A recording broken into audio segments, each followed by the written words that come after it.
ओम साई राम। मंजू दी के थ्रू बाबा जो ये चैनल बनवाए हैं, साईं बाबा एक्सपीरियंसेस, मैं इसके थ्रू अपना एक एक्सपीरियंस आप लोगों के साथ शेयर कर रही हूँ। ये बात तब की शुरू हुई जब एक दिन अचानक मैंने मंजू दी से कहा था कि मुझे ना विट्ठल जी की कहानी बताइए, और वो बहुत सुंदर कहानी बताई, और वो इतनी अच्छी तरीके से उन्होंने ये बताई कि वो मेरे दिमाग में हमेशा चलते रहा। तो जब जगन्नाथ जी का यात्रा निकला तो उस दौरान मैं जो दूसरा चैनल है ना, उस पर कहानियाँ सुनाती थी कृष्ण जी से जुड़ी। अब आज की बात है, मैंने बाबा जी से रात में कही कि बाबा मैं कौन सी कहानी सुनाऊँ। मैं बहुत कंफ्यूज्ड थी, क्योंकि कभी मैं स्पिरिचुअल सुनाती हूँ और कभी मैं डे टू डे लाइफ से जुड़ी कहानियाँ भी सुनाना चाहती हूँ, कुछ तो मेरे लिखे हुए ही। तो मैं बाबा से पूछ रही थी कि बाबा मैं कौन सी स्टोरी सुनाऊँ, मुझे समझ में नहीं आ रहा, आई एम टोटली कन्फ्यूज्ड। अब देखिए बाबा जी की लीला, वो शुरू हुआ यहीं से। मंजू दी मुझे एक कान्हा जी की फ़ोटो भेजी थी जिस पे मेरा ध्यान गया। वेरी ब्यूटीफुल पेंटिंग जो उनकी मम्मा बनाई थी, और आपके स्क्रीन पे वो आपको दिख भी जाएगा। तो ये पेंटिंग जो थी, इस पेंटिंग को मैंने देखा तो मुझे कृष्ण जी पर ध्यान गया। पर उस वक्त मैं उतने ध्यान से समझी नहीं कि वो कृष्ण जी की पेंटिंग के थ्रू बाबा क्या बता रहे हैं। वो भी मंजू दी के ही थ्रू आया।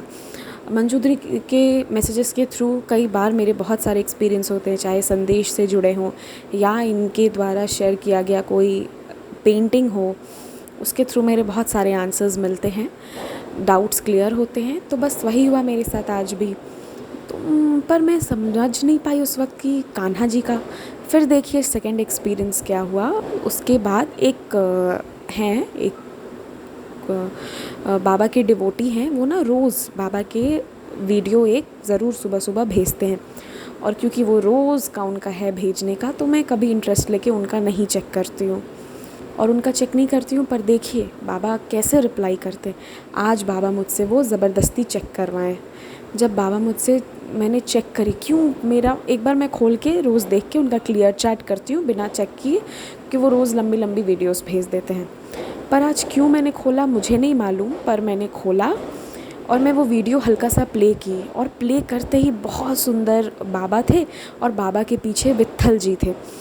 विट्ठल वो हैं जो कृष्ण जी के रूप है, जिनकी स्टोरी इस चैनल पे मंजू दी डाल चुकी हैं ऑलरेडी। तो मैं तुरंत देखी, और उनके कानों में वो मछली पहनते उनकी बड़ी अच्छी सी स्टोरी बताई थी दी। मैं उसके थ्रू तुरंत ही उन्हें पहचान गई कि अरे ये तो विठोबा जी यहाँ खड़े, वो भी कृष्ण रूप। 2 बार कृष्ण जी का हुआ। फिर भी मेरा दिमाग में बाबा मुझे सुबह से दिखा रहे हैं, और मैं दी को टैग की कि देखिए विठोबा जी का आया है।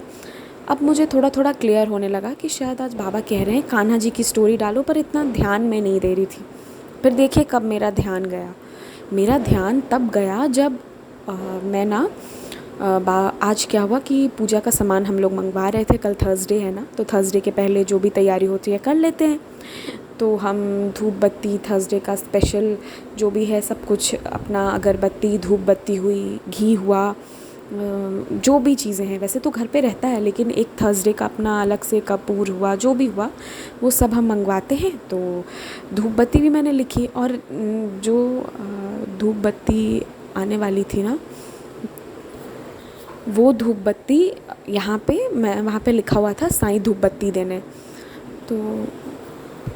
तो साईं धूप बत्ती उसका नाम है, उस कंपनी का कुछ ऐसे, साई सच्चे साई धूप बत्ती ऐसे करके कुछ नाम है। और वो ही मैं पर साईं धूप बत्ती हम फर्स्ट टाइम स्पेशली मेंशन किए थे।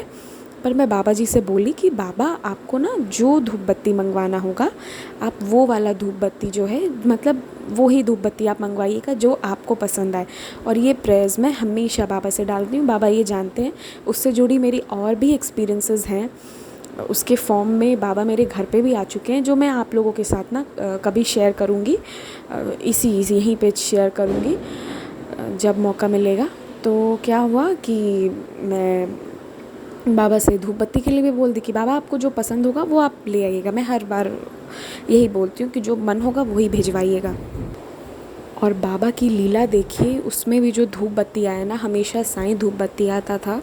इस बार पता है क्या आया, हरि दर्शन धूप बत्ती, वहाँ भी कृष्ण जी का नाम, हर तरफ कृष्ण जी कृष्ण जी। तो मैं समझ गई कि आज बाबा मुझे कह रहे हैं दूसरी कहानी छोड़ो, आज कृष्ण जी की कहानी सुनाओ, और फिर मैं कृष्ण जी की ही कहानी आज सुनाई। तो ये मेरा एक्सपीरियंस था और एक मैसेज है आप लोगों के लिए कि आप बाबा से जो पूछेंगे ना वो आपको रिप्लाई देते हैं, किसी ना किसी फॉर्म में ज़रूर देते हैं, बट उसको अनुभव करके पहचानना पड़ता है, जो हम फेल हो जाते हैं कई बार। तो ये था मेरा आज का अनुभव। आगे भी मैं एक्सपीरियंसेस अपने शेयर करूँगी। तब तक ओम साई राम।